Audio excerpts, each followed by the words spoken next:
All right, welcome to Hands on High Tech. I'm going to show you, you saw me on my 3D printer make a little 2x2 square. It's made out of TPU insert. This is my first 3D printer. It's printing some Overture TPU. Put links to that if you want.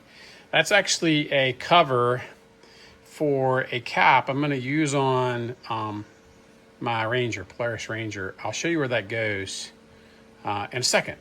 And what I found is on this unit, I bought it used, it's a 21, but I noticed a little place that I didn't like. It got mud up in it, and I just kind of worked it out. Figured it would be good to put a plug on it. So I'm gonna show it to you right now. Look at this. Right here, this is just lid open. I think you can see that. All right, this is the tube. I pulled that out. This is the piece. So what I did is I drilled a little hole in the bottom to let water out. But look, just one day of riding, and we weren't really off-road like major trails, but clean inside. See that?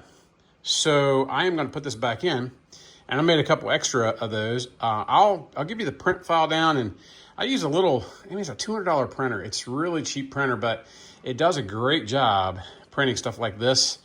Not fast. My Bamboo X1 Carbon's fast. I give you that one too, but this one is great for that. Anyway, let's stick it back in there.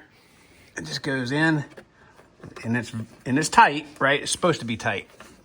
And I kind of just hit it with my fist a little bit, and there you go.